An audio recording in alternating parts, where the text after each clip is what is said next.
Do you ever find yourself drowning in a sea of tasks, overwhelmed by the demands of your busy life? Does anxiety and ADHD tendencies make it feel like your to-do list is out to get you?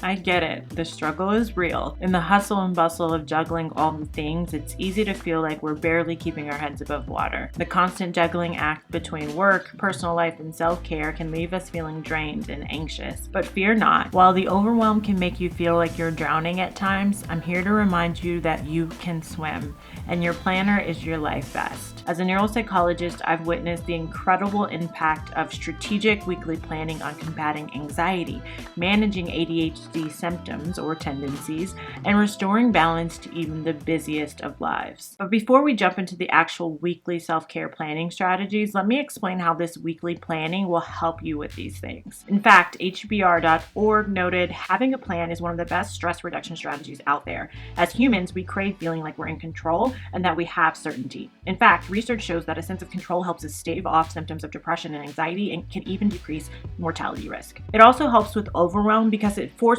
you to prioritize and to compartmentalize to feel on top of things, and it increases your efficiency with concentrated effort. This way, you never have to feel like you're forgetting something or feel behind on things. According to Very Well Mind, compartmentalizing allows you to focus on specific tasks or emotions daily without being weighed down by difficult emotions that may contribute to your stress. This leads to stress reduction. And whether you have actual ADHD or ADHD tendencies, planning helps by defining what you need to focus on and saving executive functioning energy.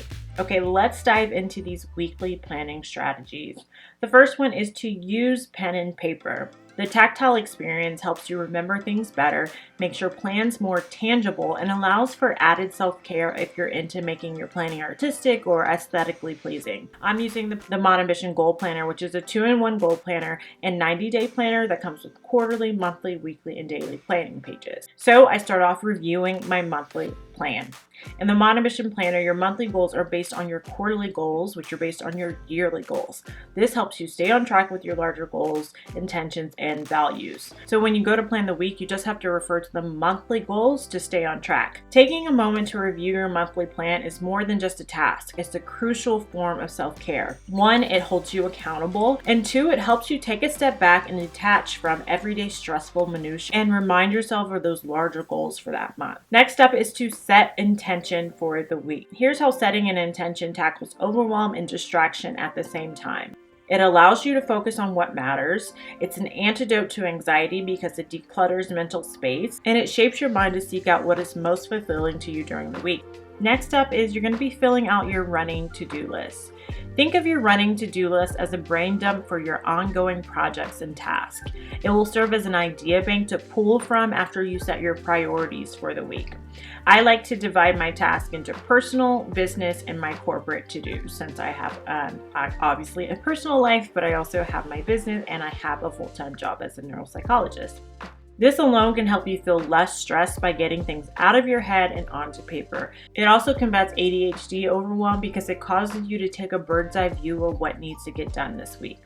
Next, you're going to set priorities for the week. This is where you will check your ADHD tendencies the most. Anxiety and ADHD have a complex relationship, really functioning as both allies and adversaries.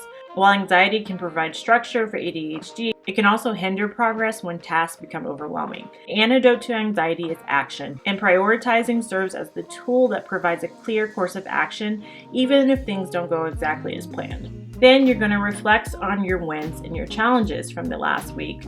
This is really a grounding exercise to help you keep things in perspective and learn from your past mistakes or challenges. It's a good time to ask yourself what is working for you right now and what's not, so you can take a moment to troubleshoot what's really going on in your goal getting, what's getting in the way, and also double down on what's actually working. Next, you're going to fill out your habit tracker. Now, if you're trying to implement habits that improve your life and your hustle, habit tracking is where it's at. This form of self-care is all about holding yourself accountable to show up in a way that serves you. Then you're going to input your meetings and all those little things that you have to attend that can't be moved, that are kind of non-negotiable. So those are things like meetings or your gym classes or anything that you can't really move around in your schedule.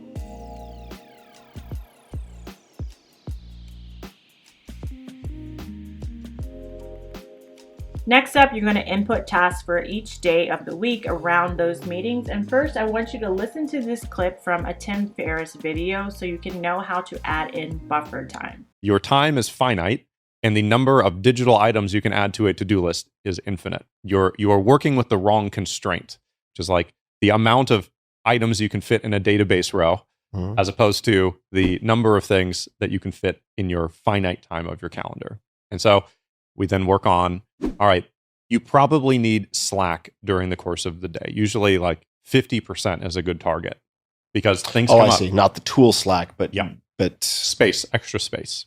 Something's going to come up. A friend calls you, something happens during the day, you get a message that kind of throws you off.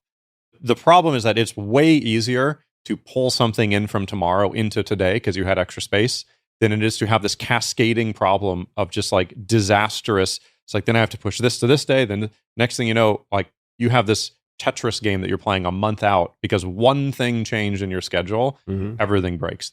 These concepts come from manufacturing where you have this line, whatever the assembly line is. You need to have Slack in the system in order to be able to operate effectively because something will come up. And if there's one thing that comes up that breaks everything downstream, that's a real problem. And over time, as you get better, you can reduce that amount of Slack, but 50% is a pretty good goal. So you have. So with that in mind, with Slack in mind, and thinking about how much time tasks actually take, I want you to take tasks from your to-do list and input them into your week around your meetings. So I am referencing my to-do list, the things that I want to get done just in a long list. And I'm thinking about my priorities for this week.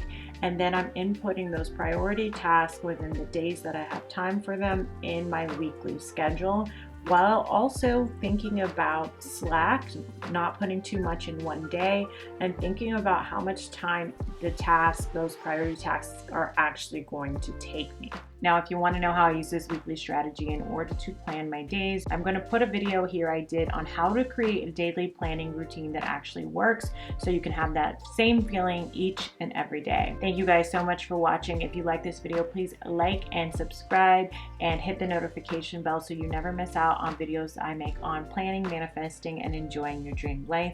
And until next time, namaste.